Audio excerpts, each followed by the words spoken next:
esta convocatoria se hace también con la gente de Justicia Legítima, que está cumpliendo 10 años de organización y que propone justamente que la justicia se construye con todos los actores sociales y que no es cosa de jueces ni de abogados. Así que, puesto en común el contexto de por qué invitamos a Daniel, los dejo con él. Bien. Bueno, todos saben que soy militante comunista y por lo tanto saben que tengo una visión crítica de dónde estamos hoy día, sobre todo en el mundo, pero también en América Latina, y de cuáles son las perspectivas que hoy día tenemos, ¿no? El neoliberalismo siempre decimos que está agotado y siempre decimos, muchos nos definimos que somos antineoliberales, pero pocas veces se baja a la base de por qué está agotado, ¿no? El neoliberalismo no solo está agotado porque es un sistema injusto, porque provoca desigualdad, sino que porque además, al alcanzar el carácter global, que se alcanza precisamente para combatir la tendencia creciente de la utilidad en las empresas, ¿no? Que Marx la definía también en el Capital, ¿no? O sea, a igual cantidad de inversión, igual capacidad de producción, la utilidad siempre va a ir bajando. Y por lo tanto el capital, para poder buscar la rentabilidad que quiere, tiene que ampliar no solo su capacidad productiva, sino que además su espacio de venta. Esto provocó la globalización neoliberal, pero hoy día ya todas las empresas son globales, ¿no? Y el capitalismo ya no tiene dónde ir, ¿no? Entonces, para combatir la tendencia creciente de la utilidad, ya le quedan herramientas que lo único que ven en el futuro es una precarización aún mayor de la vida de los trabajadores y de la calidad de vida de toda la población en general. Hoy día el capitalismo, en su fase neoliberal, está desarrollando tendencias que son evidentes, que están generando crisis sistemáticamente en todos los países, ¿no? El aumento del costo de la vida, 1, la precarización laboral y de la calidad de vida, 2. Esto de que hoy día nos traspasan las empresas la última fase de su proceso productivo, de tal manera que nosotros trabajemos para ellos, ¿no? O sea, antes comprábamos los muebles armados, ahora los compramos desarmados y los tenemos de armar nosotros, ¿no? Y antes íbamos al cine en una infraestructura que ellos tenían que pagar y que tenían que poner todo lo que... No, ahora Netflix te llega a la casa y ellos ahorran los costos, ¿no? Y empieza a haber un proceso en donde nosotros nos atendemos en las bencineras, nos atendemos en los supermercados, porque el intento de bajar los costos es brutal para poder seguir con la utilidad que ellos acostumbran, o si no cerrarían, pero ya no hay dónde ir. Entonces, claro, está la obsolescencia programada que está destruyendo el planeta, tanto la técnica como la emocional, no solo cuando nos venden aparatos que se echan a perder a los 2 años, sino que también la moda, ¿no? Esto de obligarnos a comprar cosas todos los años porque van supuestamente pasando de moda y van teniendo pequeños ajustes tecnológicos que se presentan como avances que son absolutamente innecesarios, ¿no? Pero que efectivamente les permiten volver a vender a costa de estar destruyendo el planeta completo. Pero también está el reemplazo del ser humano, tanto en el trabajo manual como en el trabajo intelectual, por los robots y por la inteligencia artificial. Y estamos en un nivel en donde estamos ya muy cerca de que el reemplazo sea una realidad masiva. Y como si fuera poco, quieren pagar menos impuestos, lo que limita la capacidad del Estado de devolverle esta plata que el Estado recupera del sistema productivo. Y la recupera, ¿por qué? Porque el Estado sabe que el capital hace la riqueza pagándole al trabajador menos de lo que vale su trabajo para pagarle al capital más de lo que vale su aporte, ¿no? Incluso habiendo trabajadores y trabajadoras fundamentalmente que nunca se les paga su trabajo, el trabajo doméstico y el de cuidado. Y toda esa plata va a la acumulación de riqueza. Pero ya están llegando a un límite en donde no hay cómo. La única posibilidad es continuar con estas tendencias hasta hacerlo insostenible. Por eso que los comunistas chilenos definimos hace 30 años que la contradicción principal del periodo era neoliberalismo versus democracia. No obstante que esta definición está hecha, en los últimos años hemos ido viendo cómo, después de la caída de la experiencia soviética, la izquierda se replegó en el mundo y se convirtió en una izquierda bastante impotente, bastante temerosa, bastante cobarde, ¿no? Y nunca volvió a levantar la voz, sino que prefirió, más que hacerse la posibilidad de la autocrítica frente a los procesos, valorizando y poniendo además en justicia lo que habían sido estos procesos con los avances y los retrasos, prefirió replegarse y decir que habían estado muchos de ellos equivocados teóricamente, lo que les permitió correr rápidamente, abrazar, ¿no?, a la socialdemocracia, ya fuera en la figura de la tercera vía o de cualquier otra, pero ya nunca más hablamos de superar el capitalismo y el neoliberalismo. Nunca más hablamos de la construcción del socialismo o de la mirada puesta en la construcción de un modelo distinto, como el comunismo, como el que fuera, ¿no? Pero no hablamos jamás. Y nos encerramos en una posibilidad de remitirnos solo a pequeños cambios dentro del capitalismo para poder humanizarlo un poco. Y llevamos 30 años humanizando el capitalismo y las diferencias son cada día peores y esto es cada día más dramático y todos los días se levanta un pueblo, primero en Sri Lanka, después en Panamá, mañana antes en Ecuador, antes en cualquier parte, ¿no? Y en todas partes los pueblos comienzan a levantarse y la única respuesta posible es la violencia del Estado como instrumento de dominación de clase. En este contexto que no es tan auspicioso, hay un tema que la izquierda siempre desaprovechó, ¿no? Todo el sistema político, todo. Pero para el resto del sistema político, esto que voy a plantear ahora no constituye un error ideológico, desde mi humilde perspectiva, sino que constituye una reafirmación ideológica.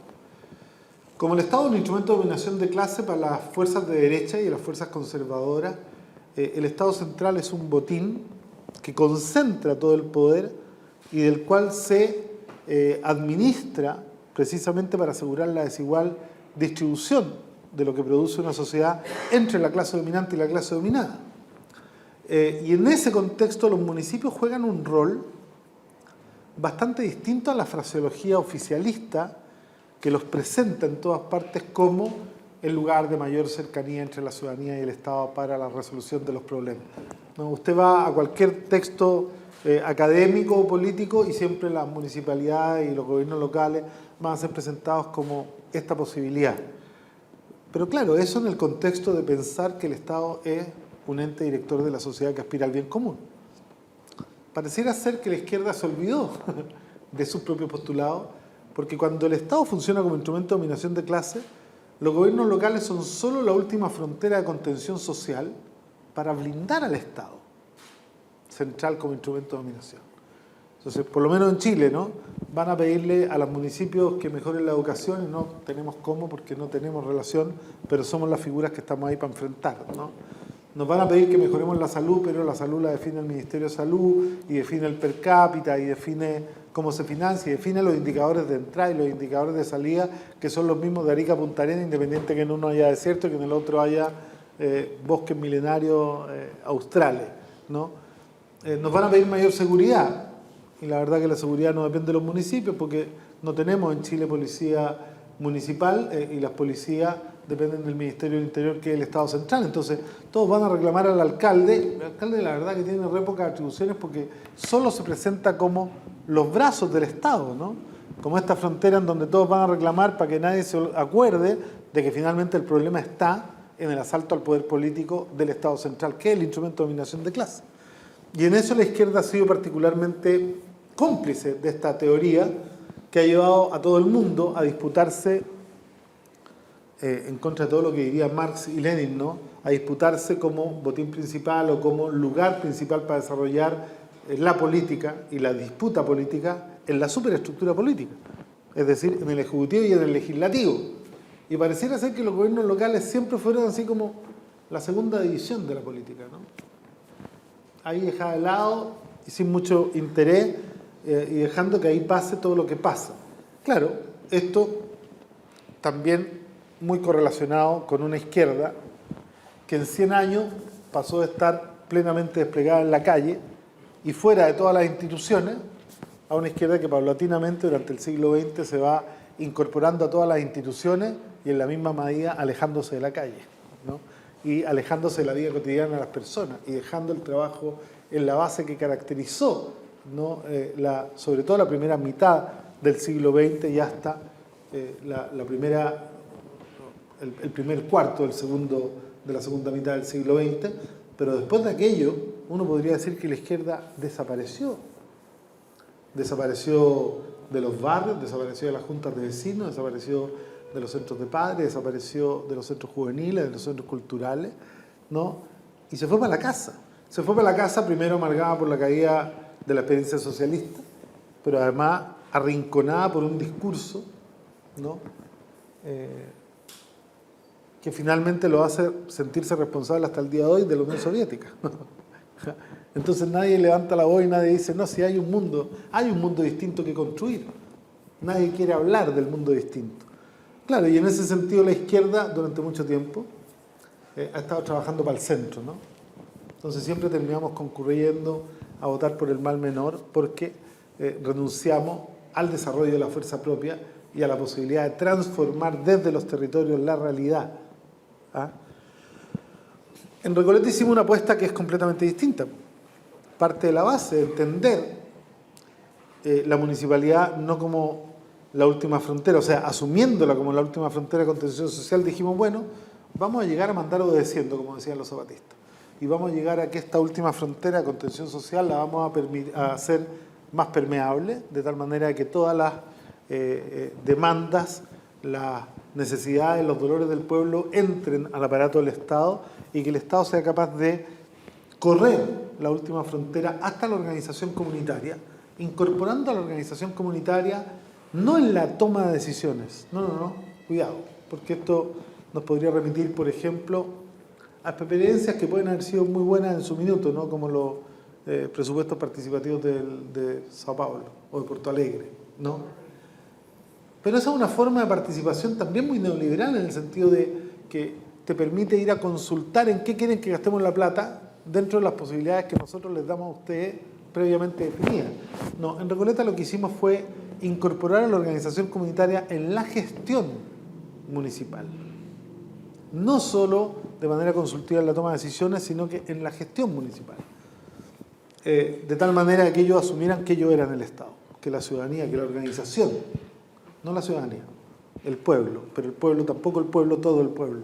El pueblo organizado, consciente y con interés, ¿no? Era el Estado. Entonces, ¿cómo lo hicimos? Empezamos a hacer cambios primero estructurales, ¿no? Porque necesitábamos asegurar que empezara a fluir el cambio cultural. Bueno, primero esto fue algo que no conté, uno claro, siempre parte desde que ganamos. Pero aquí les quiero contar algo que es muy breve, pero que es fundamentalmente importante porque destruye un mito que es el mito más relevante que me gustaría destruir hoy día, digamos. Porque la izquierda lleva muchos años amparando los pésimos resultados electorales que tiene en el anticomunismo o en el antiizquierdismo. Nosotros asumimos el desafío de demostrarle a todo quien quisiera escuchar que el anticomunismo y el antiizquierdismo no existen. Y que la pregunta que hay que hacerse es si la izquierda hace la pega o no hace la pega, ¿no? Entonces Recoleta hace 20 años partió un proceso de acumulación de fuerza y de desarrollo de la fuerza propia, pero hace 20 años teníamos el 2% de los votos, o sea, en Recoleta no éramos distintos a la izquierda más tradicional de toda América Latina. 2% es como el voto promedio que tenemos en todas partes, ¿no? Y si es que cuando nos atrevemos a disputar. Y empezamos con un apego irrestricto a las normas leninistas de organización y a los planes, ¿no? Como lo entendería Lenin hace 100 años y como lo entendería hoy día, entendemos nosotros, con la misión y el plan estratégico hecho en el 2001 se llamaba Recoleta 2012. Nos propusimos ganar el gobierno local de Recoleta del 2012 en un proceso de fortalecimiento y de desarrollo de la fuerza propia que nos llevara a ganar electoralmente desde el 2%. Nos planteábamos que el 2004 en la elección teníamos que llegar al 10%, que el 220.000, ¿no? O sea, 220.000 ciudadanos, electores 120.000. Nos planteamos la meta de llegar el 2004 al 10%, el 2008 al 20% y el 2012 al 40%, entendiendo que en una elección a tres bandas con la derecha con el centro, si la izquierda sacaba 40, ganaba. ¿no? El 2004 sacamos 11,2%, el 2008 sacamos 18,7%, el 2012 sacamos 41,2% y ganamos a 3 bandas, ¿no? Y el 2016 y el 2013 le entregamos al partido el primer diputado en un distrito en donde jamás habíamos tenido diputados, ni siquiera la posibilidad, ¿no? Pero con la primera mayoría del distrito, en base a los votos que sacó en Recoleta nuestra candidata. Una candidata que además no era conocida en la comuna porque no había ido nunca a la comuna, pero entendíamos que cuando se construye desde abajo hacia arriba y no desde arriba hacia abajo, esto genera una inercia que es capaz de vencer cualquier adversidad, ¿no? Y el 2016, que fuimos a la primera reelección, teníamos la meta de, primero, sacar más del 50,1% de los votos, porque si no, si todos se juntaban contra nosotros nos podían disputar. Pero además quedarnos con el 50% del Consejo. Y sacamos 56% de los votos y nos quedamos con el 50% del Consejo Municipal. Para el PC. Solo para el PC. ¿Cómo PC? Bueno. Como PC. Lo más relevante es que al 2020, bueno, años después le dijimos al partido, no, le vamos a dar 2 diputados.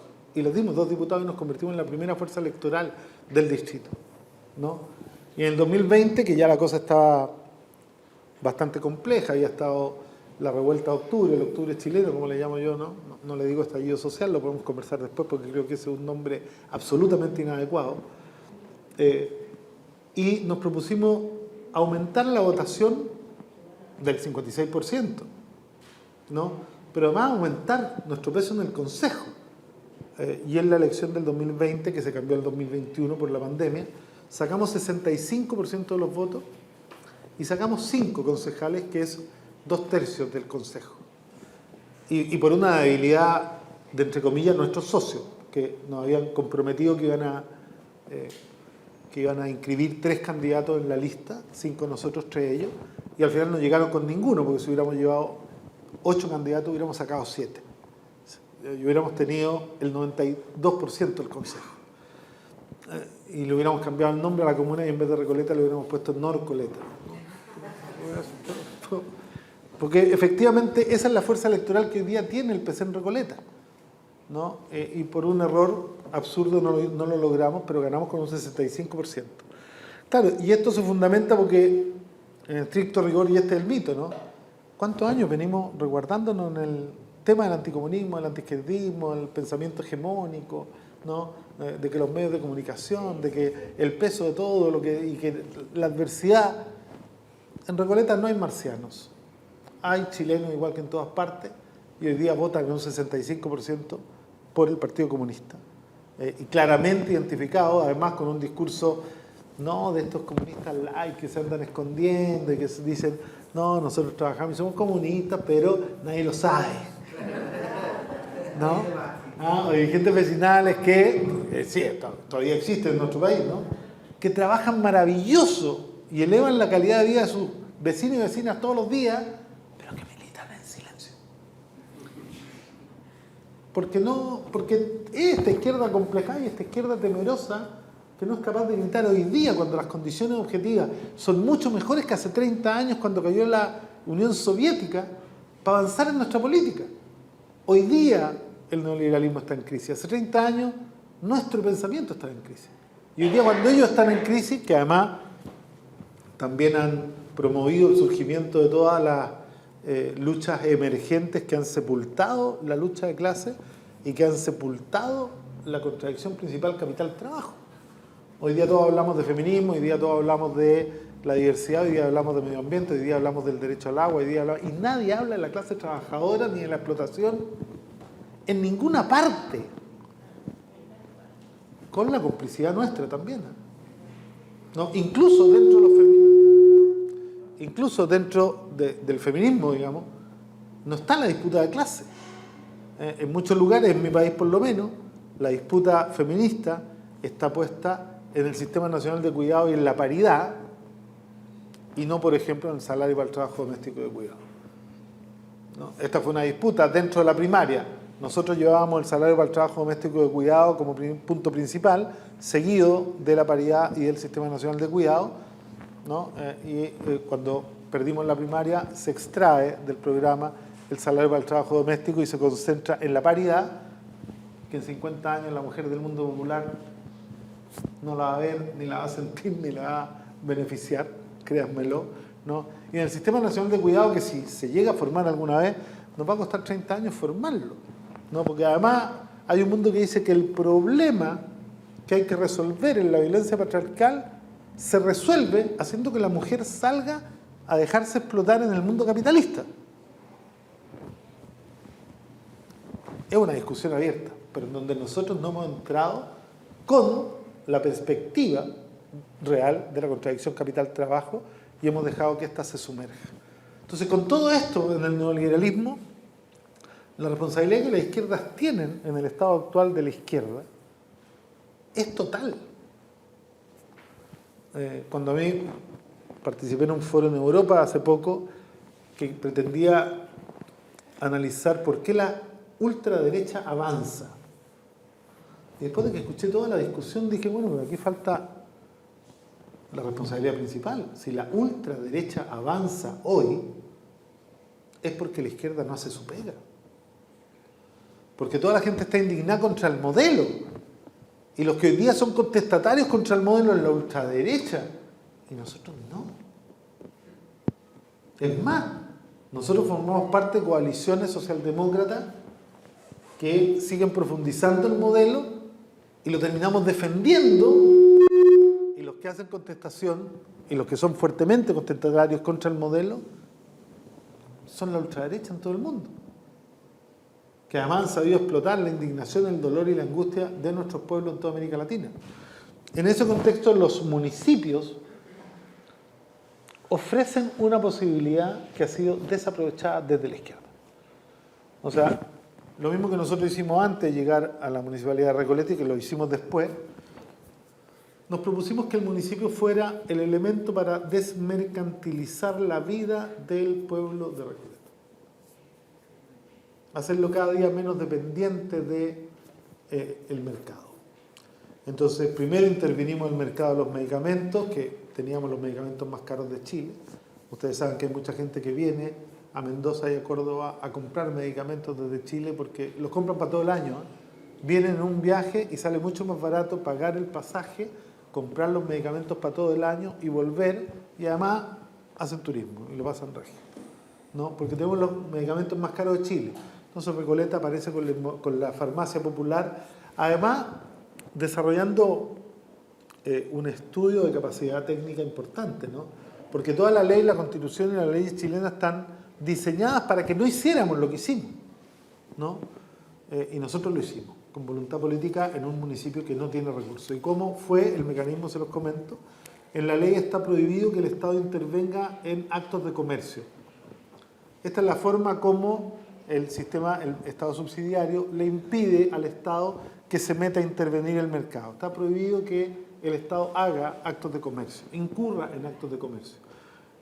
Estuvimos estudiando mucho tiempo y llegamos a la conclusión de que si el acto de comercio se define por el acto de compra-venta y por la fijación de precios, ¿no? Nosotros podíamos tener el acto de compra-venta y no tener fijación de precios, y si comprábamos a un valor y vendíamos al mismo valor, entonces podíamos vender lo que quisiéramos. Y empezamos a pagar los costos operacionales de nuestros negocios con cargo al presupuesto general del municipio en programas sociales como un programa social para acceso a tratamiento a precio justo y de manera oportuna. Y ahí ponías toda la plata del costo operacional de la farmacia. Y entonces los medicamentos los comprabas con el poder de compra estatal a un valor y los vendías al mismo valor. No había acto de comercio, nadie te podía decir que estabas fuera, ni siquiera de la Constitución de Pinochet, ¿no? Y una vez que salieron todos a decir que era inconstitucional, que esto atentaba contra la libertad de comercio, habían condenado recién a las farmacias por colusión. Y nosotros teníamos el 0,1% del mercado. Y nos salieron a acusar a nosotros de competencia desleal, ¿no? Pero una vez que la ley estableció que estábamos absolutamente dentro de la ley y de la Constitución de Pinochet, bueno, nosotros dimos el siguiente paso, pusimos la óptica, pusimos la librería, pusimos la disquería, pusimos la energía popular en un modelo mucho más complejo, nosotros empezamos a arrendarle los techos de las casas a nuestros vecinos y le ponemos en los techos de las casas a nuestros vecinos paneles fotovoltaicos que generan 2,5 veces la energía que ellos requieren para su vivienda, ¿no? Y nos quedamos con el empalme eléctrico a nombre municipal. Entonces todo lo que ellos inyectan a la red como excedente, ¿no? La empresa se lo tiene que devolver al municipio en dinero y eso abarata el costo de la energía municipal y hemos hecho el cálculo que cuando lleguemos a sacar del mercado eléctrico, a desmercantilizar 5.000 viviendas, Recoleta nunca más va a pagar electricidad y va a ser una comuna soberana energéticamente. Les duele que no se imaginen, ¿no? Entonces, pero además tenemos la inmobiliaria popular, que son departamentos construidos por la municipalidad que se arrendan a precio justo, que no excede el 25% del ingreso familiar y está especialmente dirigido a mujeres jefas de hogar y como residencias de emergencia para mujeres que salen de círculos de violencia. Lo importante es que cuando a ti te benefician, si tú pierdes el trabajo, el 25% de cero es cero y por lo tanto nadie te echa porque sigue siendo una vivienda municipal para hacer política social. Y todo esto lo ha hecho un municipio que es un municipio que está dentro de los municipios pobres de Chile, ¿no?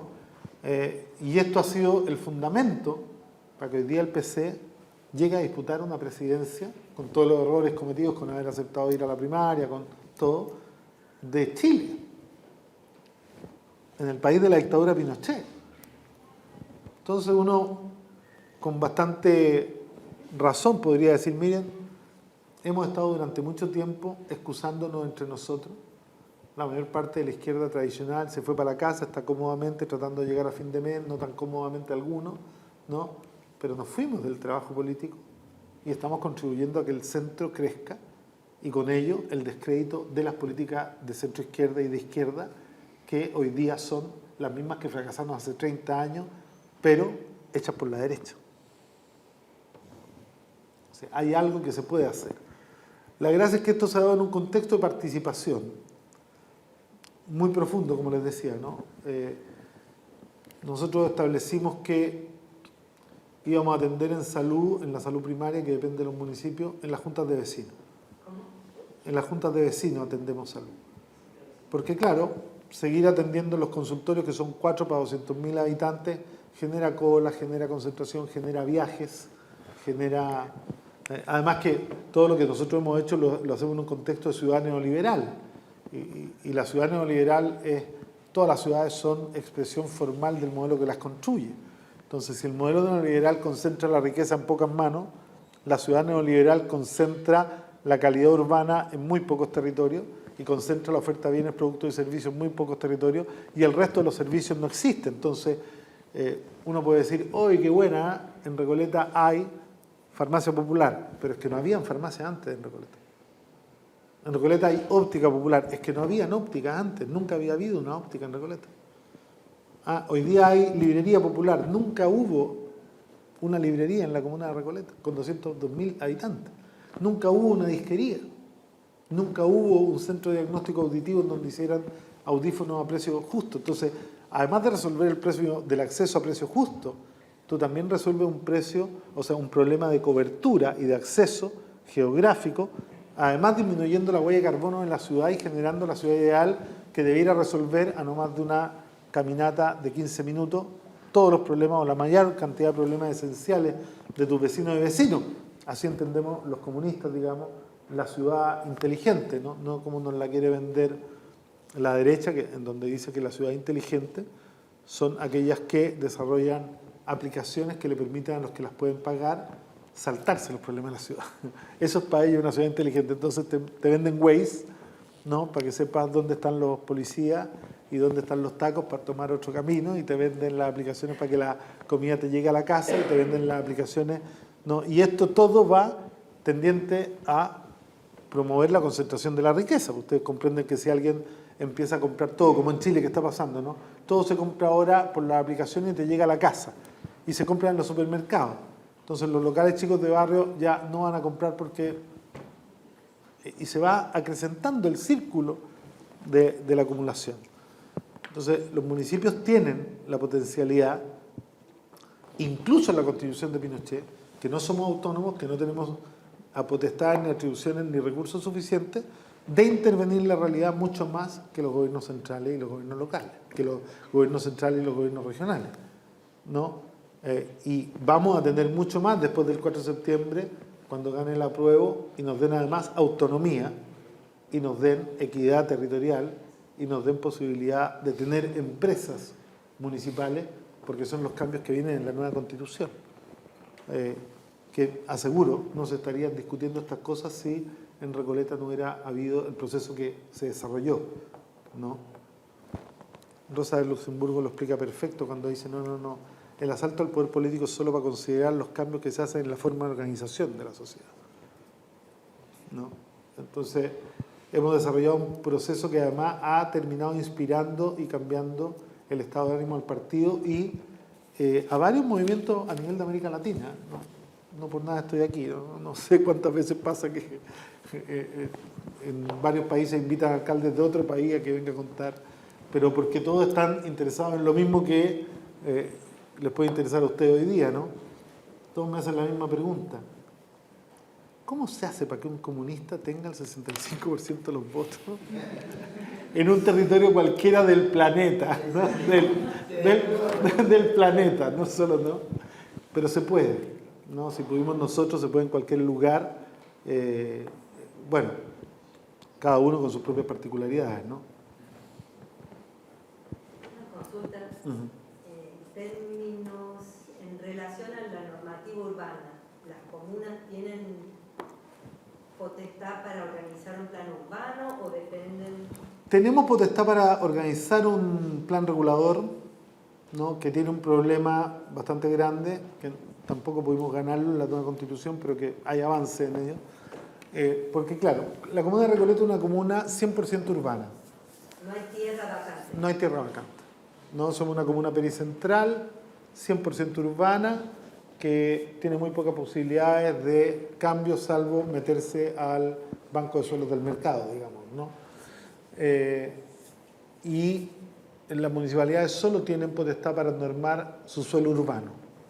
Pero hay comunas que tienen 5% de suelo urbano y 95% de suelo rural, en donde no existe norma, ni local ni regional, porque los planes regionales son orientadores, no indicativos.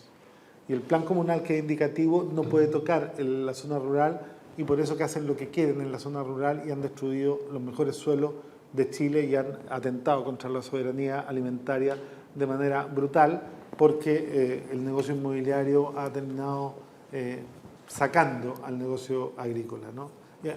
No solo el inmobiliario, sino que también el forestal. Ahora,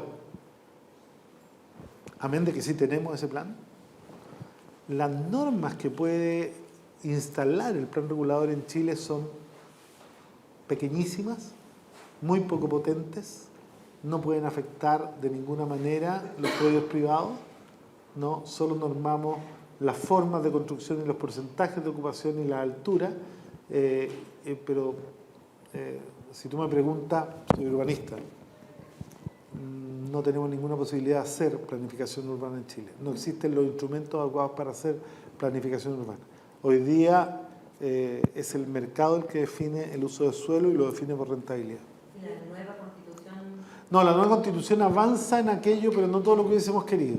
En el tema del derecho a la vivienda y el derecho a la ciudad, le otorga por primera vez la responsabilidad del Estado de armar un banco de suelos disponibles para intervenir, ¿no? Pero todavía no son todos los instrumentos que quisiéramos. Ahora, es un salto cualitativo respecto a lo que hay, ¿no? Pero todavía no. Además, el Estado por primera vez va a tener la obligación de proveer vivienda, ¿no? En cualquiera de sus formas de tenencia, tanto en propiedad privada como el arrendo de precio justo, que hoy día creemos que es una de las políticas de vivienda que debiera desarrollarse con mayor fuerza a partir del Estado, por la realidad que genera el mercado inmobiliario hoy día. O sea, hoy día el 67-70% de la población chilena no tiene ninguna posibilidad de comprar una vivienda. No solo por su valor, por las tasas de interés de los créditos hipotecarios, que además recuerden que nosotros tenemos esta unidad de fomento, que es esta moneda invisible, que solo resguarda la utilidad del capital, digamos, ¿no? y todos los créditos se pagan en UF, pero los sueldos son en pesos. Otra pregunta, ¿podrías explayarte un poquito cuando dijiste lo de la gestión comunitaria? ¿Cómo lo involucraste, digamos, directamente dentro de lo que es el gobierno? A ver, por ejemplo, la salud, gracias por la pregunta porque salté cuando estaba hablando de salud a otro tema y no volví. Descentralizamos la salud, por ejemplo, construyendo en todas las juntas de vecinos 2 boxes de atención, en donde la junta de vecinos organiza la demanda y nosotros instalamos la oferta. Van grupos móviles de médicos que atienden como el médico de la familia, ¿no? Muy parecido al sistema cubano, pero en otra dimensión porque no tenemos la cantidad de médicos por habitante que tienen ellos. Pero se atiende de 8 a 10 la demanda espontánea, de 10 a 12 la demanda planificada, el tratamiento de los crónicos, y de 12 a 2 se sale a atender a todos los postrados en sus casas, ¿no? Esto primero parte de un concepto arquitectónico que lo instala Alonso, el arquitecto Alonso, el español que murió el año pasado en la pandemia, ¿no? Que él hablaba como concepto, más allá de que la forma quizás sea discutible, de la promiscuidad funcional de la arquitectura, y decía, para ser eficiente y eficaz en el uso de la infraestructura pública sobre todo, tú tienes que lograr que ésta esté ocupada la mayor cantidad de horas al día en la mayor diversidad de actividades posible. Entonces la Junta de Vecinos en la mañana, que nunca se ocupan en la mañana la Junta de Vecinos, las tenemos de centros de salud, ¿no? Tal como los colegios después de las 4 de la tarde, a través del programa Escuela Abierta, se convierten en centros culturales y en universidad abierta, en donde profesores de todas las universidades van a dar los mismos ramos que hacen en la universidad, pero sin requisito y sin pago a todas las escuelas de Recoleta, a todas las escuelas de liceo, ¿no? O sea, pero eso es lo salud, en educación, ¿no? En la Corporación de Deporte y en la Corporación de Cultura, en donde hay un cogobierno entre las organizaciones y la dirección del municipio. Pero eso significa que las organizaciones están todos los días tomando las decisiones. Y ellos toman, por ejemplo, en los colegios es bien interesante, mira, hemos tenido grandes conflictos en el sistema educacional público, ¿no? Y si uno mira las noticias en Chile, en la última semana y en los últimos años, hemos visto de manera recurrente tomas y paros en todas las escuelas públicas emblemáticas, ¿no? Que se ha discutido la infraestructura, la forma de ingreso, la selección, todo. En Recoleta nosotros llevamos 10 años, vamos a cumplir 12 en este tercer periodo, y nunca hemos tenido un paro ni una toma. ¿Por qué? Porque la escuela está gobernada por este gobierno corporativo en donde están toda la comunidad representada y donde ellos toman las decisiones de inversión, donde evalúan a los profesores, donde evalúan a los alumnos y donde resuelven los conflictos en forma anticipada.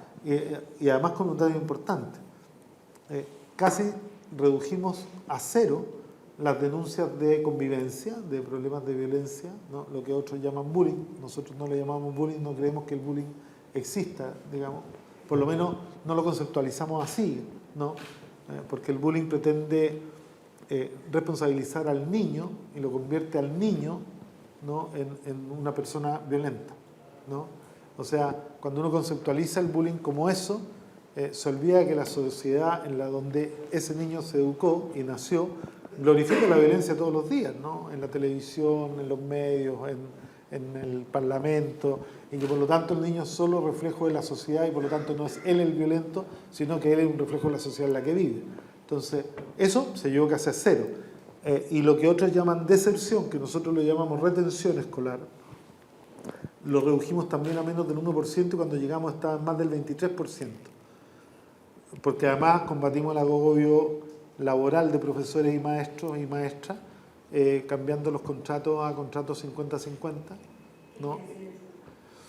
Los contratos en Chile después de la reforma de Pinochet quedaron contratos 85-15, que significa que de la hora contratada, 15 minutos, ¿no? La hora igual tiene 45 minutos. 15 minutos son de disposición del profesor y todo el resto es para estar en aula. ¿Eso qué significa? Que finalmente, como la hora es de 45 minutos, el profesor tiene la hora de alimentación para él, ¿no? Y todo el resto del contrato lo tiene dentro de aula haciendo clase. y por lo tanto el tiempo que él ocupa para planificar la clase, para corregir las pruebas, para preparar las clases, para estudiar y para actualizar sus conocimientos, se los resta a la familia y por lo tanto vive agobiado y tiene una pésima calidad de vida y eso incide en que hay una pésima calidad de la educación también. Entonces nosotros bajamos los contratos a 50-50 y a los profesores tutores les dimos contratos 30-70, de tal manera que el 70% del contrato lo pudieran ocupar en atender a padres, apoderados y alumnos, de tal manera de anticipar y prevenir los conflictos. Además asistidos por el CATI, que es el Centro de Apoyo Tutorial Integral, que interviene incluso las familias cuando es necesario, y esto nos significó algo que en Chile es bastante poco visto. Duplicamos la matrícula de la escuela municipal en 5 años, ¿no? Y bajamos casi a cero la deserción, nosotros le llamamos la retención. Esto también tiene que ver con el lenguaje de la dominación, porque cuando tú hablas de deserción pones el peso de la prueba y de la responsabilidad en el desertor. Pero cuando nosotros hablamos de retención decimos no, la responsabilidad es de la escuela, de si es capaz a través de los mecanismos que ocupa de retener a su estudiantado. Entonces aumentamos la retención escolar al 99% y eso ha sido un cambio muy notorio. Entonces en cada área, ¿no? Por ejemplo, nuestros deportistas, antes no había táctica deportiva en Recoleta, hoy día tenemos más de 15 ramas deportivas, hicimos un club deportivo que tiene fútbol ahora en el escalafón profesional, ¿no? Y todo como política municipal. Los municipios no están haciendo todo esto. En Chile por lo menos nadie lo hace, ¿no? Y lo mismo en cultura. Tanto en cultura como en deporte, los presupuestos municipales hoy día bordean entre el 0,3 y el 0,6%. Nosotros ocupamos en Recoleta el 3,6% para cultura y el 3,6% para deporte. El presupuesto municipal. Exacto. Que eso casi dobla lo propuesto por la UNESCO, que es 2%. ¿Las escuelas hechas del municipio? Son del municipio. ¿De la nación o todo el municipio? Mira, estamos en un minuto que es un punto de inflexión porque las escuelas eran del Estado. Pinochet, para matar la escuela pública, se la traspasó a los municipios. Esto debilitó mucho la escuela pública porque nosotros tenemos municipios que tienen $1.500 por habitante al año y otros municipios que tenemos $200 por habitante al año. Entonces, te segmentó la educación completamente. Y se dio una discusión histórica para desmunicipalizar la educación y que vuelva al Estado, pero no directamente al Ministerio, sino que a servicios locales. Un proceso que está en curso, pero que está en curso de manera muy discutible, porque ya lleva 5 años de la desmunicipalización y no hay ningún indicador que permita afirmar conscientemente de que la educación mejoró. Entonces se está reestudiando el problema. Ahora, Recoleta en esta discusión se aseguró de que nuestras escuelas se desmunicipalizaran al final del proceso, por una razón sencilla. Todo lo que yo decía de esto, del instrumento de dominación, tiene que ver con lo que viene del Estado, ¿no? Pero ¿cuál es la diferencia que hace Recoleta? Recoleta tiene prioridades distintas y pone su presupuesto en las prioridades que tiene la comuna. Entonces, nosotros recibimos toda la plata del Ministerio para educación, pero le suplementamos con presupuesto directo del municipio entre 1.500 millones de pesos anuales.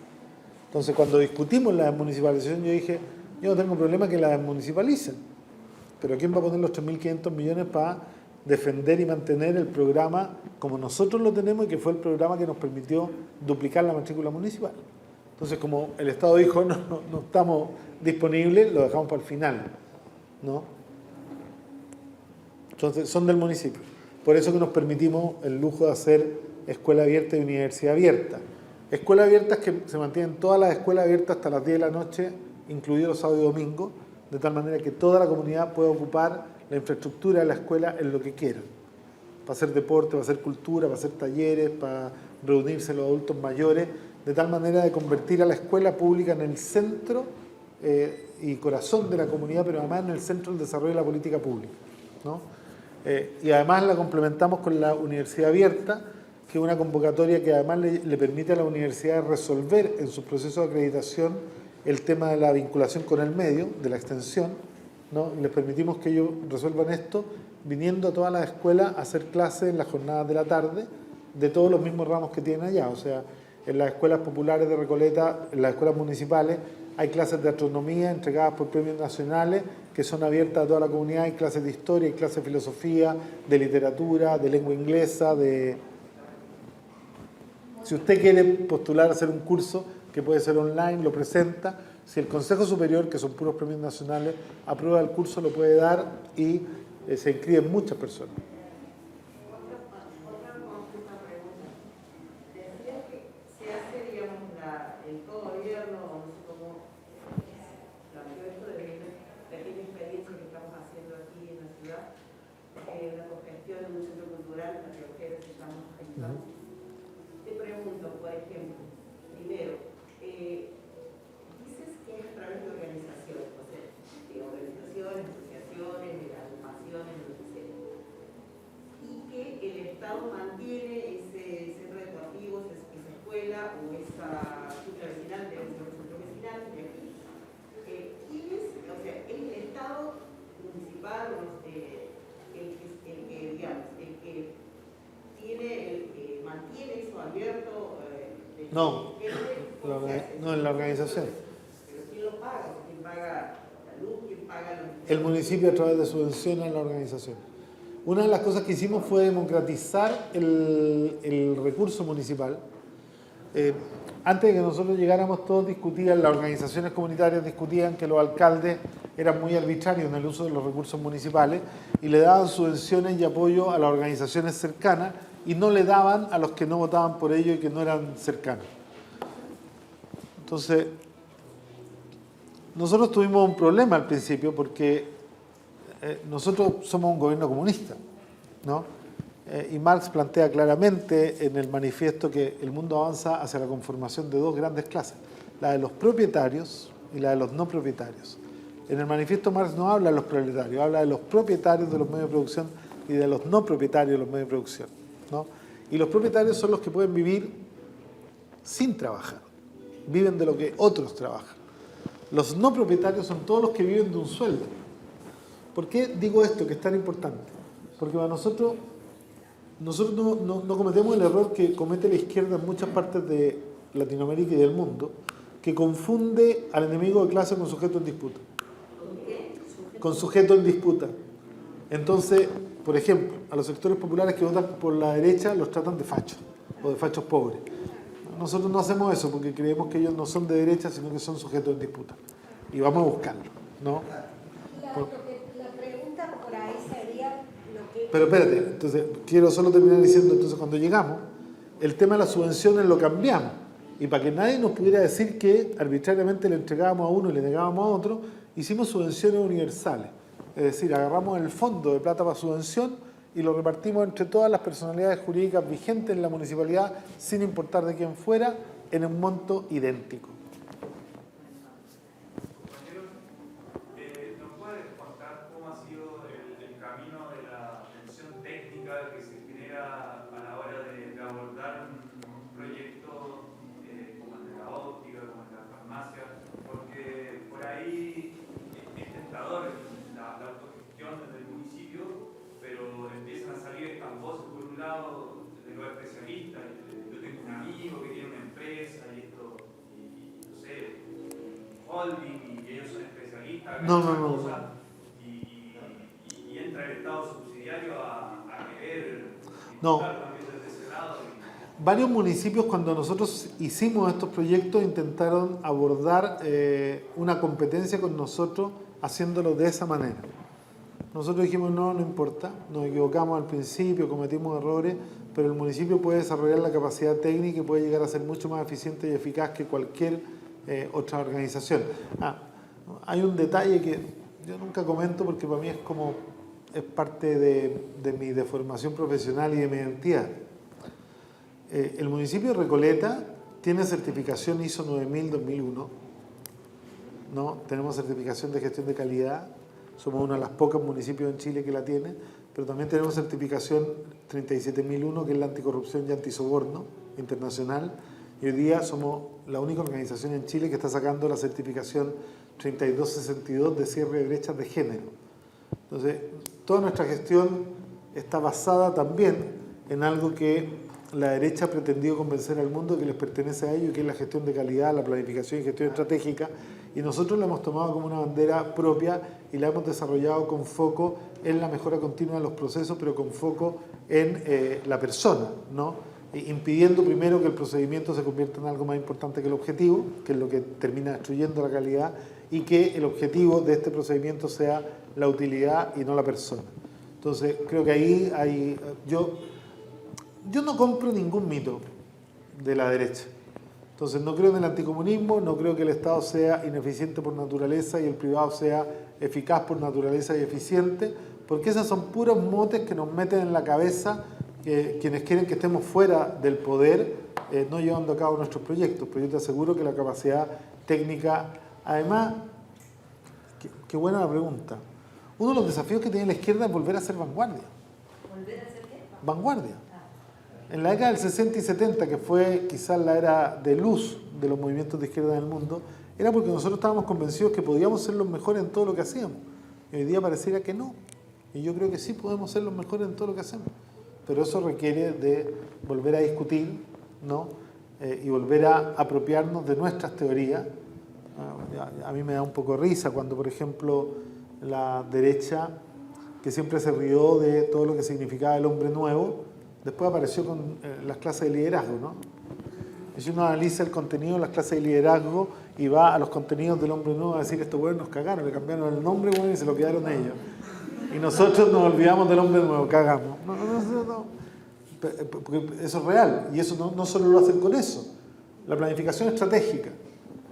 La primera vez que el mundo conoció de ejercicio de planificación estratégica fue después de la revolución bolchevique en los planes quinquenales, que hizo que mientras el mundo entero capitalista estaba en la década del 29, en la crisis del 29, con 30% de desempleo y con quebrado en todo el mundo, la Unión Soviética pasaba con 9% de crecimiento y 2% de desempleo. Miraron eso y dijeron, aquí hay algo que aprender. Claro, se rutinizó el poder burocrático de la Unión Soviética destruyendo todos los ejercicios que lo habían llevado a ser una potencia, ¿no? Y la empresa privada se lo apropió. Pero esos son ejercicios nuestros, ¿no? Nosotros en Recoleta tenemos clarito. De hecho, el plan que terminaba en el 2012, te lo doy al tiro, el 2011 hicimos el plan hasta el 2020 y el 2019 hicimos el plan hasta el 2028. ¿No? Y el Partido Comunista de Recoleta tiene hace 2 años definido a mi sucesor, porque yo ya no pude ir a la reelección por la ley. Pero es lo que nos falta, ¿no, compañero? Sí, quería preguntarle, ya hecha la reforma constitucional, ahora está el referéndum dentro de 2 meses, menos todavía. 42 días, compañero. No duermo, bueno. La pregunta es, ¿qué riesgos corre de no ser aprobada? A ver, yo estoy convencido que vamos a ganar con más del 60%. ¿No? O sea, y lo digo porque la campaña del rechazo partió hace 2 años con todos los medios hegemónicos, con los periodistas que ya no tienen vergüenza en mentir para llevar agua al molino del rechazo. Pero el rechazo ya llegó a su techo, ¿no? Y llegó a su techo enfocándose en discutir y matar al mensajero, discutir a la convención primero, que era un circo, que hacían todo mal, que un idiota votaba desde la ducha y con la cámara prendida en las comisiones que eran a distancia y que otros llegaban, no sé, ¿no? Cosas que también pasan en todos los congresos de todas las naciones del mundo, pero que no... pero eso ya se agotó porque una vez que terminó el funcionamiento de la convención el 4 de julio, se entregó la Constitución y empezamos a discutir por fin de contenido. Y la derecha tiene mucha gente discutiendo de las mentiras, de las fake news, de todo, pero nosotros estamos en la estrategia de dar a conocer los contenidos. Y estamos preocupados de que nada nos saque de la estrategia. Entonces ya no estamos contestando noticias falsas, no estamos saliendo a discutir con la derecha ni con los de el centro progresista, que ahora son rechazo, como los Walker, como los que gobernaron los 30 años. Y creo que esto va a ir creciendo de manera sistemática hasta el 4 de septiembre, que vamos a tener un triunfo holgado. Ahora, de vencer el rechazo, yo suscribo lo que dijo el presidente de la República, que muchos lo malentendieron, que tiene que hacerse un proceso nuevo, Y eso le eleva el costo al rechazo. En el sentido de que el que quiera rechazar tiene que entender que vamos a estar 2 años más discutiendo la Constitución con incertidumbre y con todo lo que va, y tienen que saberlo. ¿Por qué? Porque ellos firmaron un acuerdo que estipulaba que constitucionalmente, ¿no?, la Constitución se cambiaba porque un 80% votó porque la cambiaron, y segundo, que ese mismo 80% votó porque la escribiera una convención especialmente elegida para tales efectos, ¿no? Y por lo tanto, este proceso debería repetirse hasta que la aprueben, por una razón sencilla, porque el 80-20 sigue existiendo. Entonces tendría que haber otro acuerdo constitucional que diseñara un camino distinto, y por eso la derecha y la concertación, que en 30 años nunca quisieron cambiar los quórum legislativos para aprobar cambio constitucional, ahora corrieron a aprobar un cambio legislativo para bajarlo de 2/3 a 4/7. 30 años tarde lo van. ¿Qué fuerza tiene el movimiento cooperativo en tu municipio? En mi municipio tenemos una incubadora cooperativa que lleva 9 años. Cambiamos las bases de licitación de tal manera de potenciar la incorporación de las cooperativas como prestadoras de servicio. En la base de licitación se beneficia a las cooperativas de manera indirecta, premiando con un bono adicional en puntaje de evaluación a quienes presentan menos utilidad.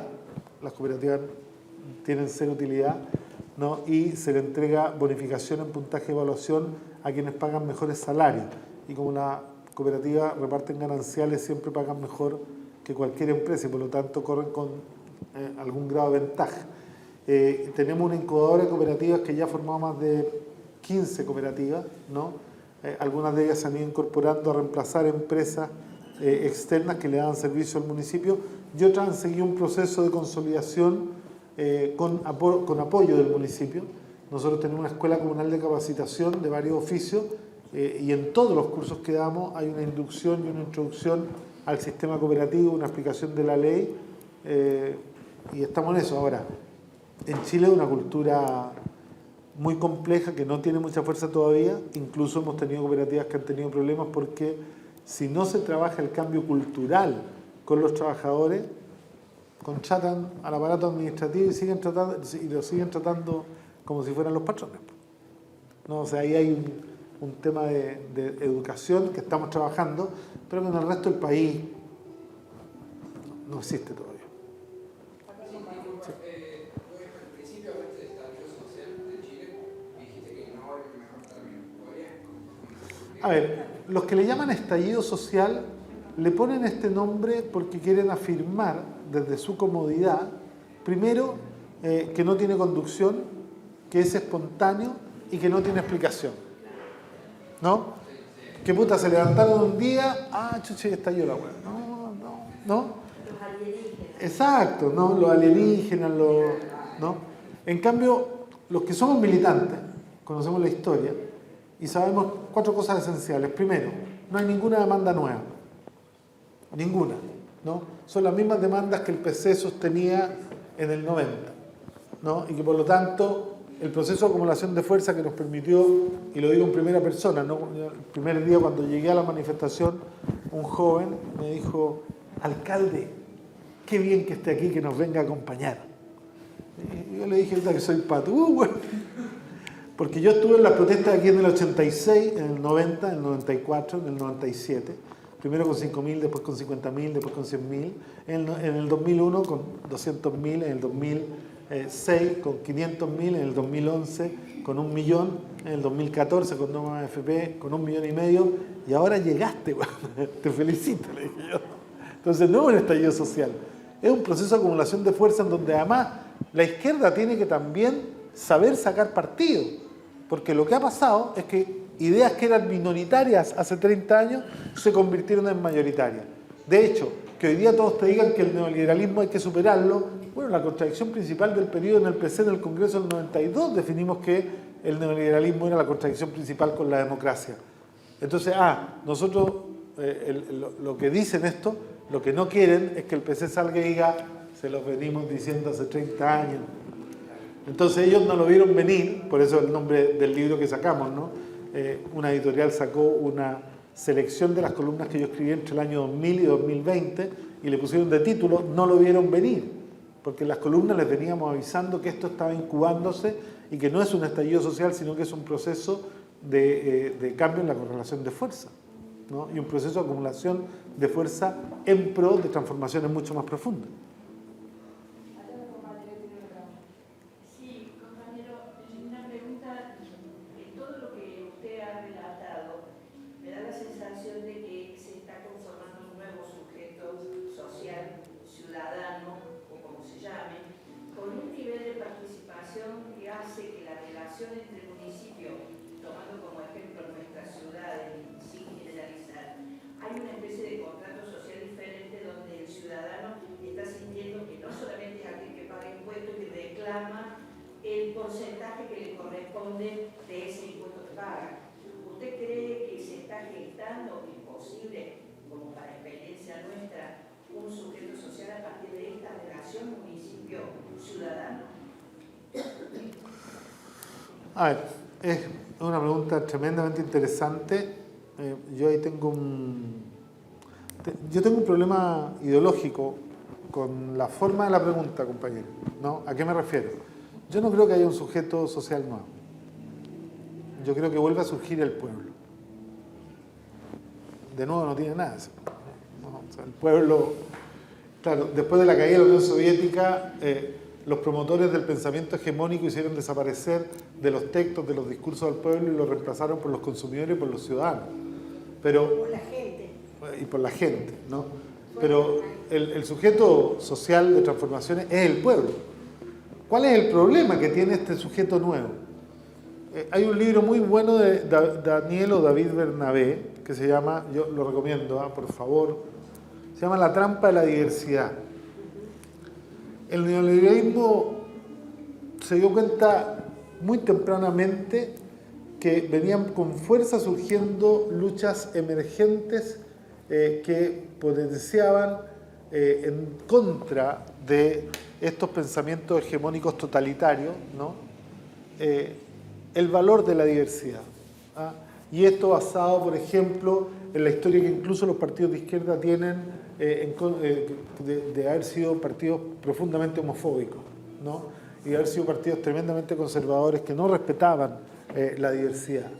Pero el neoliberalismo lo capta esto y dice, aquí hay que explotarlo. Y hay que explotarlo, ¿no? Y hay que construir la trampa de la diversidad. ¿Y cómo se construye la trampa de la diversidad? Haciendo que todos quieran ser diferentes y llevándolos a competir por ser los más diferentes.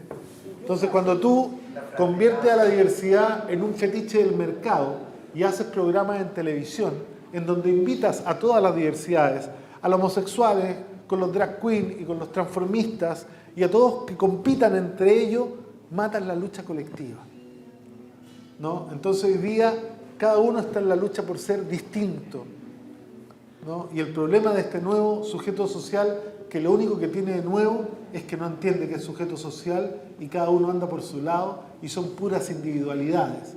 Y se ha debilitado la capacidad de la acción colectiva. Pero el sujeto sigue siendo el mismo. El problema es que hoy día tiene un problema de conciencia de la cual somos principalmente responsables la izquierda.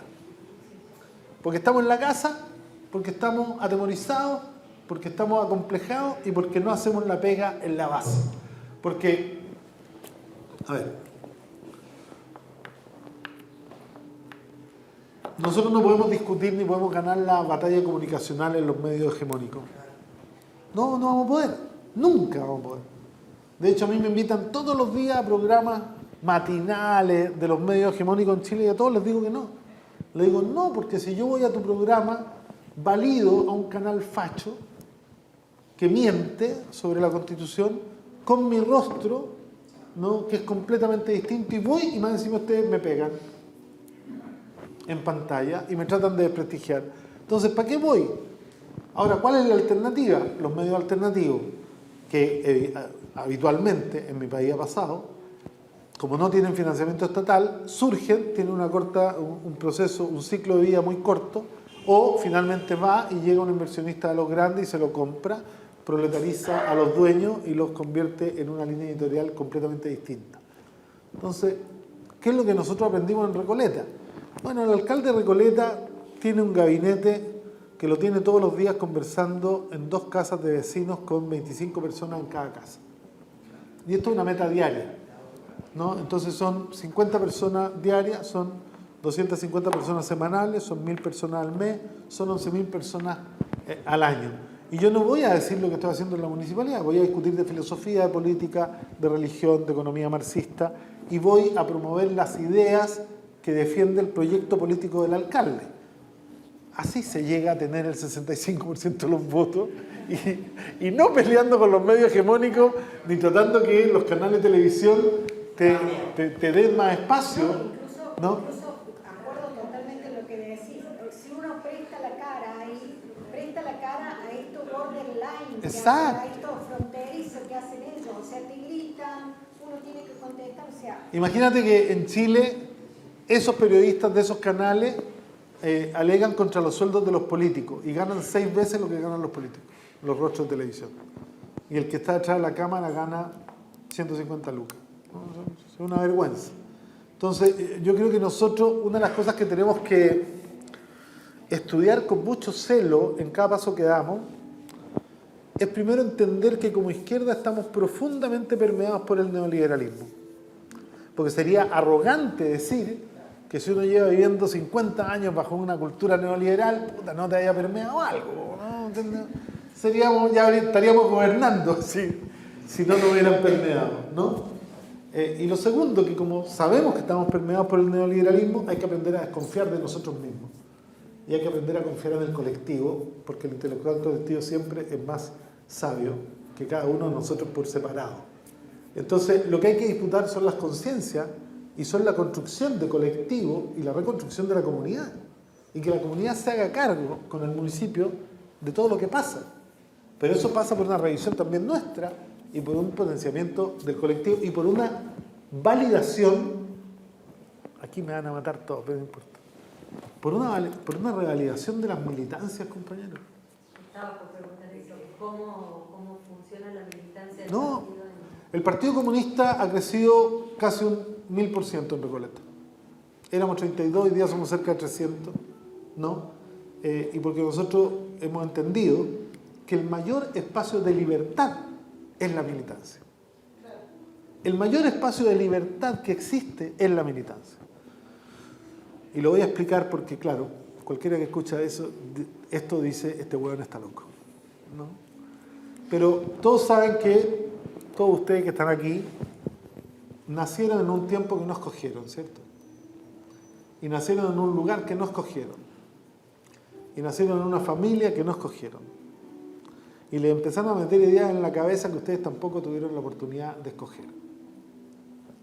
Esa es la vida que todos nosotros partimos. Yo, de hecho, soy de origen palestino y vengo de una familia de Belén y por lo tanto yo, hasta una edad no muy entrada en adultez, antes de la adolescencia, yo de verdad terminé pensando, casi digo puras huevadas, pero no.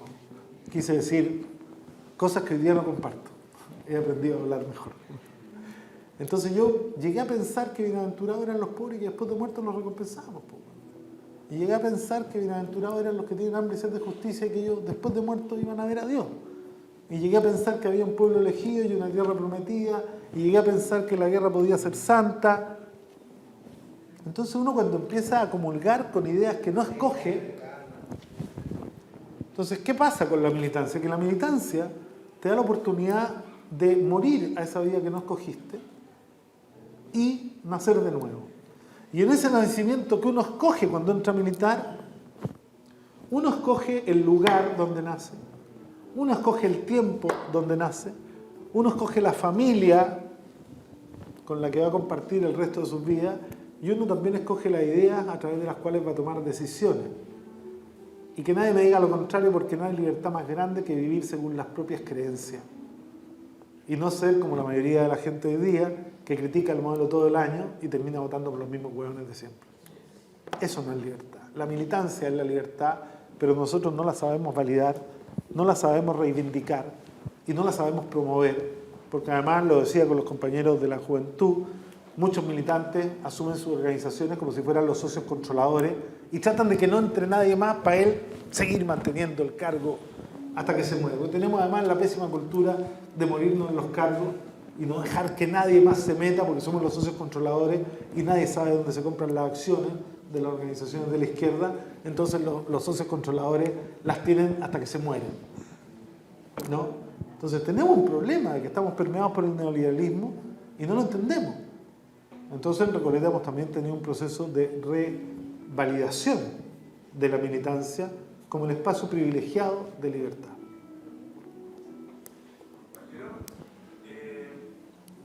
Me cae la pregunta de cómo ha tenido la experiencia en Recoleta de crecimiento por ahí de la participación y lo comunitario, cómo a partir de la revuelta, si es que la gente se volcó más a la participación territorial. Yo lo escucho mucho a veces al profe Pérez Soto y él se quejaba continuamente respecto a la insistencia de copar recitales, de que siempre fuera lo mismo y pretendía que la organización se profundizara en cada territorio y que eso estratégicamente podía dar mucho más. ¿Cómo lo ha visto? Estoy de acuerdo con Carlos, pero eso se va diferenciadamente. En Recoleta no pasa, porque en Recoleta se aumentó la participación en Recoleta. Nosotros llegamos a tener 58 ollas comunes en tiempos de pandemia y en tiempos de revuelta, que le daban alimento a más de 20.000 personas cada semana, ¿no?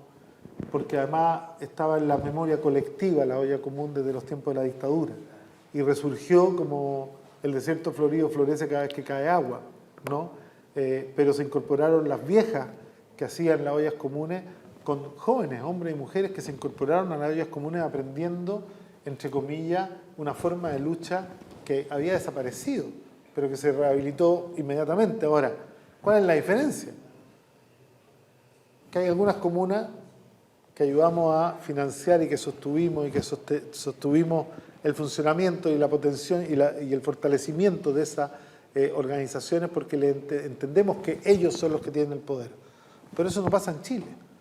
Entonces, tiene una contradicción, Carlos, en el sentido de que, claro, los que van a Plaza de la Dignidad son los que en su territorio no encuentran nada, porque hay muchos territorios en los cuales no hay nada, porque además, dentro de las izquierdas, tenemos una izquierda que tiene un pensamiento contradictorio, ¿no? Yo creo que aquí también pasa. Por ejemplo, izquierdas que son más radicales, que critican al PC por participar de la vía institucional en Chile. Y dicen que somos traidores, amarillos, vendidos, ¿no? Pero que sin embargo son chavistas, son partidarios de Evo, son partidarios de todos los procesos institucionales de América Latina.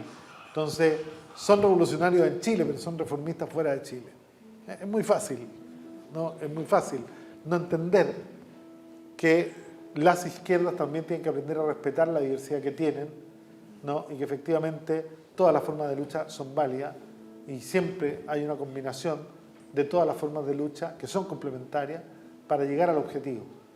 ¿Ah? Y no podemos andar entre la izquierda tratándonos como si fuéramos enemigos sin entender que el enemigo está del otro lado de la línea y no en nuestro sector.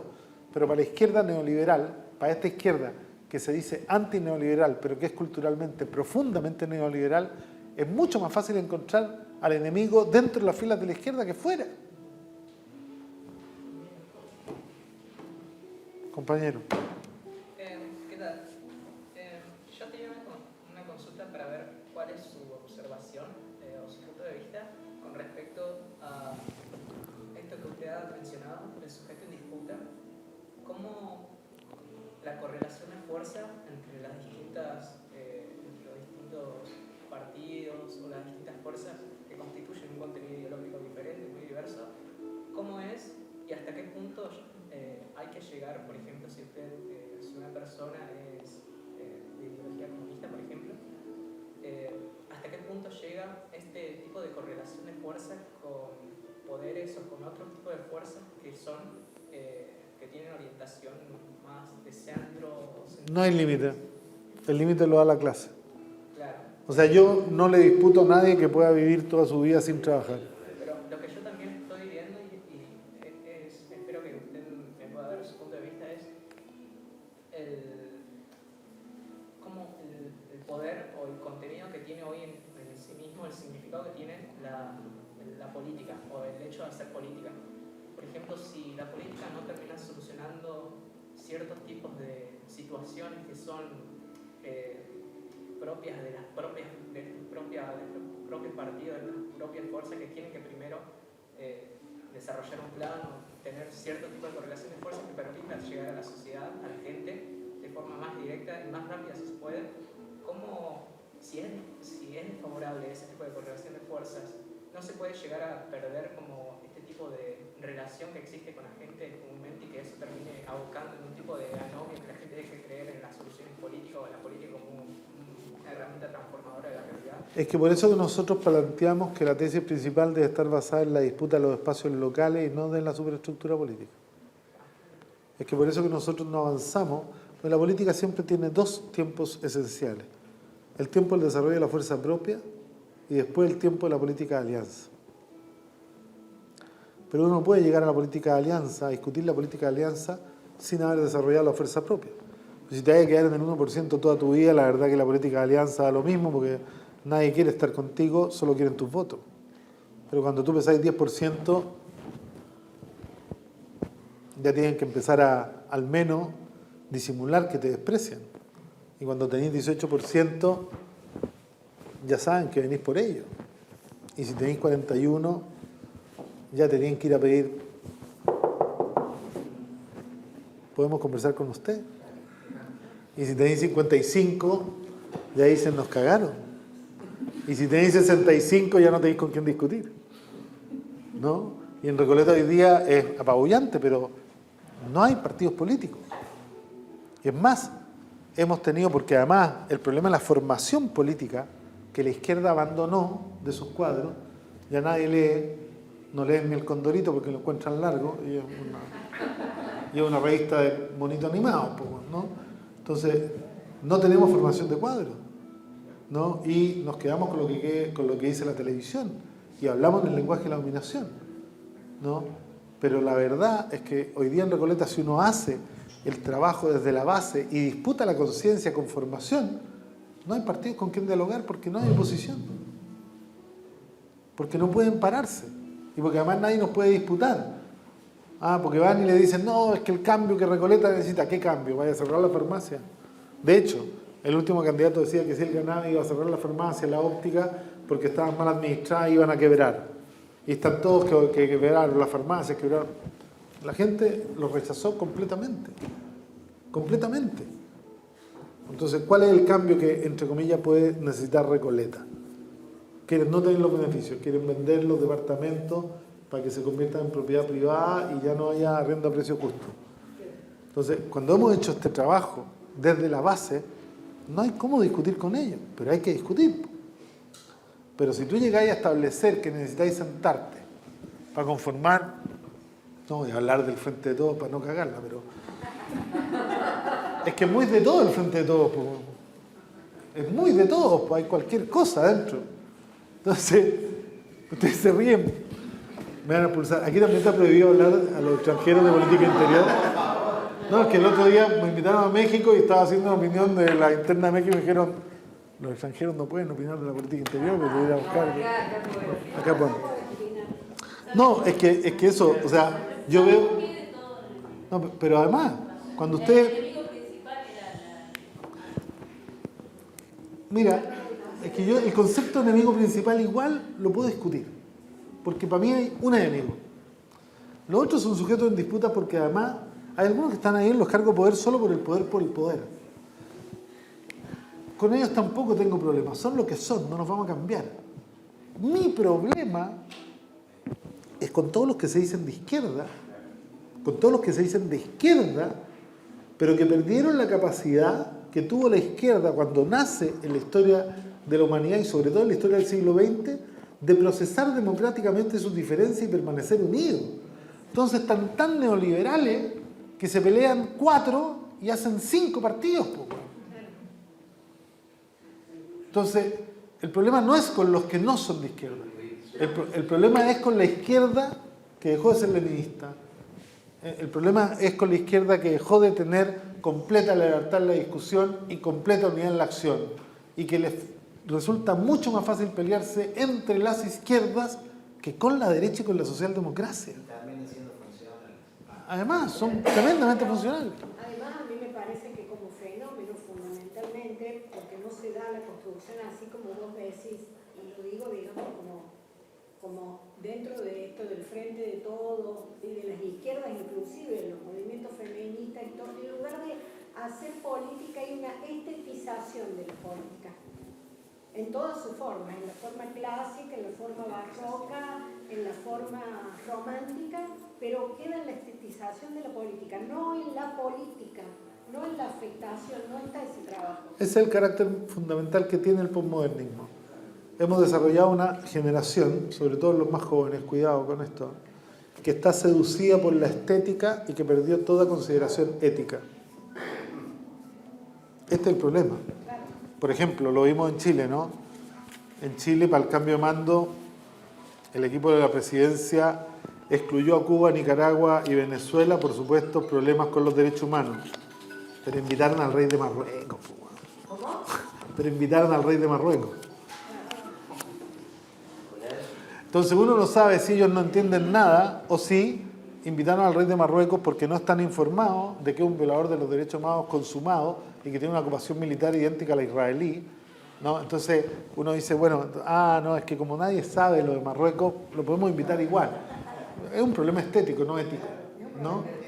Pero recuerden que esto proviene del neoliberalismo, porque cuando uno mira el origen del capitalismo, Adam Smith decía en su libro La teoría de los problemas morales, que estoy seguro que tampoco se lo han leído, ¿no? Porque él tiene 2 libros esenciales, en La riqueza de las naciones y La teoría de los problemas morales. En La riqueza de las naciones nos indica cómo los países pueden hacerse ricos, y en La teoría de los problemas morales nos dice, cuidado, el mercado puede gobernarlo todo menos educación, salud y defensa. ¿Por qué?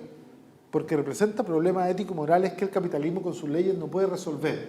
¿Cuáles son esos problemas? Y esto lo escribió hace 200 años, pues. ¿Cuáles son los problemas ético-morales? Bueno, que si el capitalismo y el mercado se meten en la producción de medicina, vaya a tener empresas inventando enfermedades para venderte medicamentos. Cualquier semejanza con la actualidad es mera coincidencia. Y si tú privatizas la producción de armas y la defensa, vas a tener gente inventando conflictos para poder vender las armas. Cualquier semejanza con la realidad, una mera coincidencia. Y si privatizan la educación, se acaba la igualdad de oportunidades para la libre competencia que promueve el capitalismo. En esta tesis de la globalización, para combatir la tendencia creciente de la utilidad, llega un minuto en que cuando ya se destruye el estado de bienestar, cae la Unión Soviética, no hay alternativa, el capitalismo se siente completamente liberado y dice, bueno, ahora que no hay alternativa, no necesitamos consideraciones éticas y morales. Entonces, barremos con las fronteras del capitalismo original y nos metemos en educación, nos metemos en salud, nos metemos en defensa, nos metemos en cultura, nos metemos en deporte, privatizamos todo. Pero lo más relevante no es el tema operativo, procedimental, de meter al mercado en todo, sino que es lo primero, de vaciar de cualquier consideración ética y moral al capitalismo como modelo. Entonces, cuando yo hablo de que tenemos una izquierda permeada por el neoliberalismo, es que también tenemos una izquierda completamente esteticista y sin ética. Volviendo al municipio, ¿qué política de comunicación tiene? ¿De? Comunicación. ¿Tienen radio propia? ¿Tienen canal de televisión? Tenemos una radio que tiene muy poco alcance, solo comunal. Es solo comunal, una radio, ¿no? Pero tenemos nosotros un problema mayor, que es que en Chile los municipios no pueden tener política comunicacional. ¿No pueden tener? Nosotros tenemos prohibido por ley. Política comunicacional. No podemos. O sea, de hecho no podemos, por ejemplo, contratar una política para difundir una política municipal en un medio, prohibido. No es pauta obligatoria. No hay pauta obligatoria. Por eso, O sea, de hecho, más, tenemos problemas para hacer nuestra... Hoy día, por ejemplo, el Contralor nos tiene prohibido incluso ocupar nuestras redes sociales en horas de trabajo. Porque eso es ocupar recursos públicos para hacer política. Yo entiendo que esto aquí sea casi una locura, que no lo entiendan, pero allá estamos en un nivel en donde el aparato de dominación que es el Estado está tan resentido por todos los ataques que tiene para la destrucción del modelo vigente, que está tensando toda su estructura para evitar los cambios. Y entre ellas, la Contraloría General de la República ha tratado de limitar el espacio de la política y de la discusión política en el ámbito, sobre todo los gobiernos locales, donde ni siquiera podemos hacer campaña por el apruebo, dice él. Por supuesto hay alcaldes que hemos dicho que desafiamos al Contralor y que vamos a seguir haciendo campaña. Más que nunca te apoyas en la difusión de la militancia. Es de la militancia y es del trabajo en la base. Sí, mira, sí. Esto es capaz de hacerlo el modelo porque sabe que la militancia perdió la relación con la base. Y porque sabe que al espíritu, al estilo de los populismos más famosos, la comunicación entre el líder y la masa pasa por los canales hegemónicos, ¿no? Y que por lo tanto, ya que no hay ningún trabajo contracultural en la base contra el pensamiento hegemónico, pueden hacer lo que quieran y lo que importa es limitar la acción de los actores y actrices contraculturales, que somos nosotros. O sea, y el tema del lawfare también, para qué decirle, yo tengo en 10 años 78 juicios que he tenido que enfrentar. Me han acusado de todo, nunca han presentado una prueba, pero muevo un dedo y hay cohecho, hay... Y es brutal.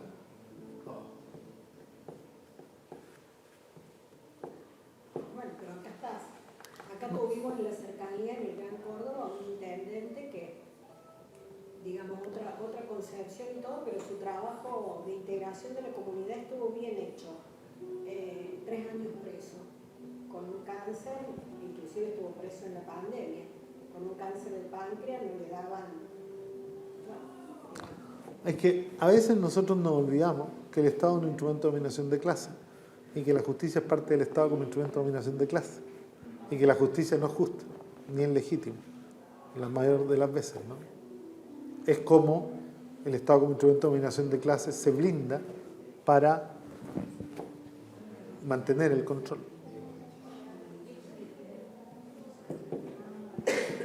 Y ahí, en el caso de este municipio, fueron metiendo los presos al intendente, al que seguía, a los concejales, o sea, quedó el último concejal suplente terminando la gestión. O sea, una cosa así de locos. Y los funcionarios se salvaron todos. Los funcionarios allá. Funcionarios le dicen allá a los trabajadores municipales. Acá son algo político.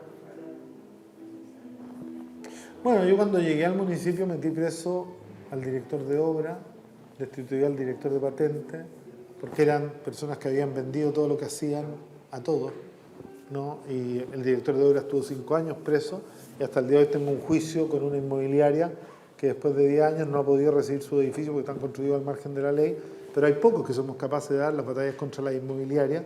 Estoy demandado por 16.000 millones de dólares. Le di las gracias, nunca pensé que iba a llegar a valer tanto, pero son las discusiones que tenemos, compañeros. Sí, ¿Qué cantidad de municipios?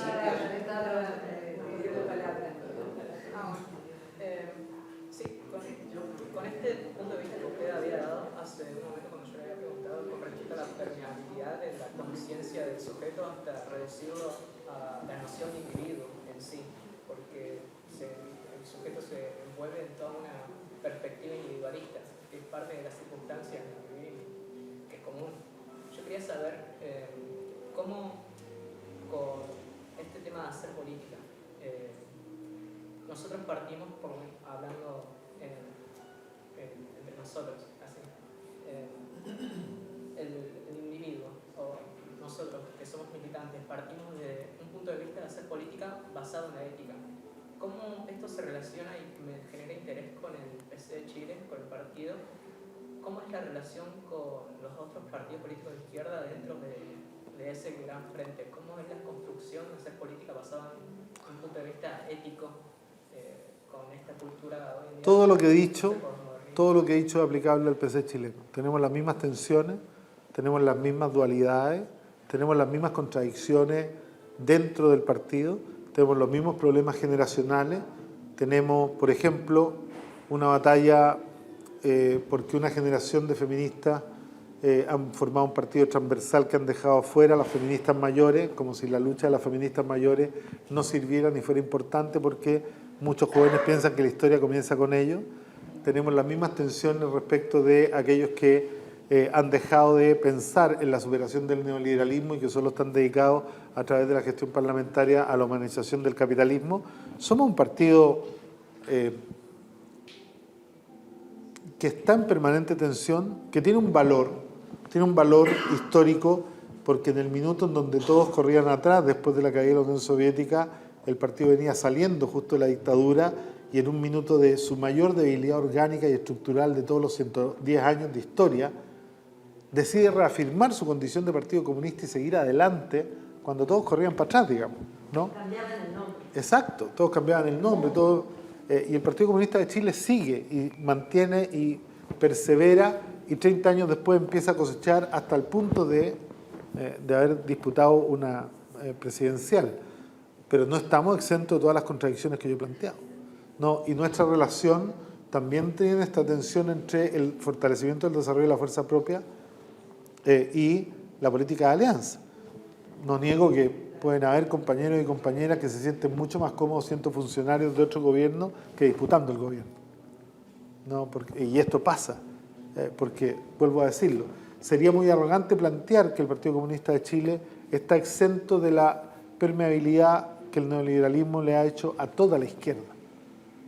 Pero tenemos dentro del partido, que no es un partido de tendencia, pero tenemos una discusión muy férrea de cómo seguir siendo comunistas, digamos. En tu país hay aproximadamente 500.000 chilenos de origen palestino. Eso es una... Es un mito, querido. ¿Es menos? Es mito. No es ni menos, no es ni mucho menos. A ver, primero, uno tendría que preguntar qué significa ser palestino, ¿no? Porque yo tengo una historia de arduo trabajo y muy largo trabajo en la causa palestina, ¿no? Te voy a decir algo bastante duro, lo he dicho muchas veces. Me siento bastante más cerca de los judíos de izquierda, que son pro-palestinos, que de los palestinos de derecha que en Chile apoyan a la dictadura militar. Entonces, ¿qué significa ser palestino? Y para mí la identidad tiene que ver con saber ubicarse en qué lado del mundo está uno. Entonces, un palestino que odia al imperio cuando está con las patas puestas en Palestina, pero que ama al imperio cuando sale de Palestina y negocia con él. No, entonces, tener el título de la identidad no significa comer comida árabe los domingos, ni saber decir los garabatos en árabe, ni saber bailar, ni prenderse con la música árabe. Para mí ser palestino significa tener compromiso con la causa palestina, ¿no? Y en eso te puedo asegurar que en Chile no hay ni 5.000. Los otros pueden tener la nariz, pueden tener la ojera, ¿no? Sí, la guata, todo, pero no tienen mucho más. Y además en términos objetivos, de ninguna manera hay 500.000.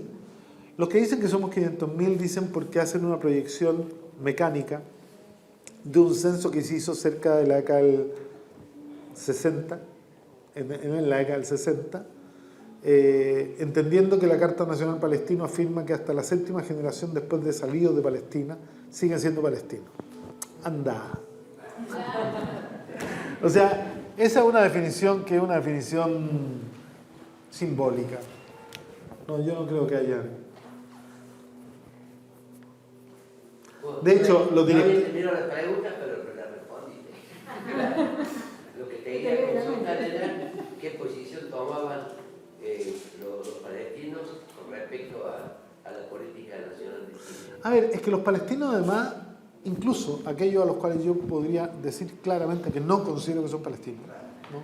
Pero que ellos pueden decirse palestinos porque además tienen el derecho a decirse palestinos, son como todos los pueblos. Hay palestinos de extrema derecha, hay palestinos de izquierda, hay palestinos de centro, hay palestinos pro-israelíes y hay palestinos pro-palestinos y hay palestinos que les importa un bledo lo que pasa en Palestina. Y esa misma diversidad se expresa en la política nacional. O sea, yo fui precandidato presidencial y la comunidad palestina se reunió con Kast, no conmigo. Y Kast es un nazi. Sí.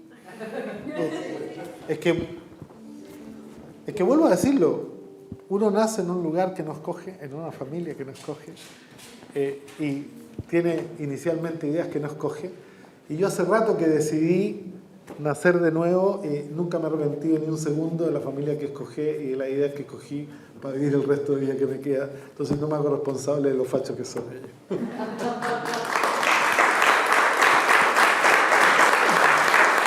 Oye, ni siquiera mi familia, ni siquiera mi familia. Sí, el otro día yo estaba en un programa y que me entrevista a mí, que somos amigos hace muchos años, y le digo, mira, trajiste mucha barra, está toda tu familia viendo el programa, estaban en los comentarios tirando saludos. Ah, no, y la tuya, no, la mía, no, nunca, ni siquiera saben que tengo programa, no tengo ni siquiera la certeza que hayan ido a votar por mí en las últimas elecciones, no, son distintas. Bien. Bueno, compañeros, pasamos a otro chivo. Daniel tiene un programa todos los miércoles, se llama Sin Maquillaje, en directo por Facebook, YouTube y por Instagram. Así es. 19 horas de acá, de allá, 20 de acá. Después en algún momento compartimos horario, así que tómense el trabajo de fijarse. Los miércoles. Los miércoles. Que ahí, bueno, en detalle todo lo que hoy compartió acá lo pueden seguir ahí desde el Minuto Constitucional y mucha información más. Les agradecemos profundamente haberse llegado hasta acá, haber compartido, haber formado parte del conversatorio y evacuar sus dudas. Y les recordamos que llevan como tarea pendiente para el hogar escuchar el programa de Daniel y ver y escuchar el programa Principio Activo de Salud y Sociedad. No me animaba a preguntar, levante la mano el que no lo conoce, porque si levantan todo es una repetí qué día y qué horario sale el programa. Principio Activo, Salud y Sociedad, todos los domingos a las 15 horas por Canal 10, el canal de la universidad que tiene mucho defecto, pero no tiene nosotros, y también está por YouTube. Así que esperamos que sea este el primer encuentro y que sigamos encontrándonos. ¿Hay libros de Daniel a la venta en Córdoba? ¿De no lo quiero venir?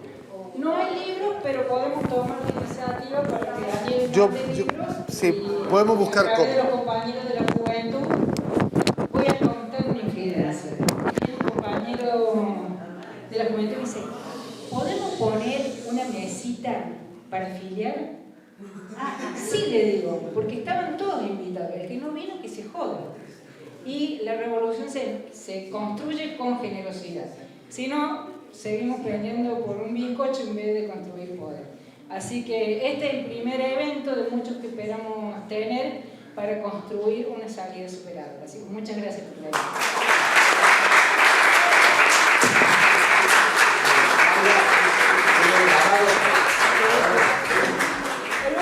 El último chivo.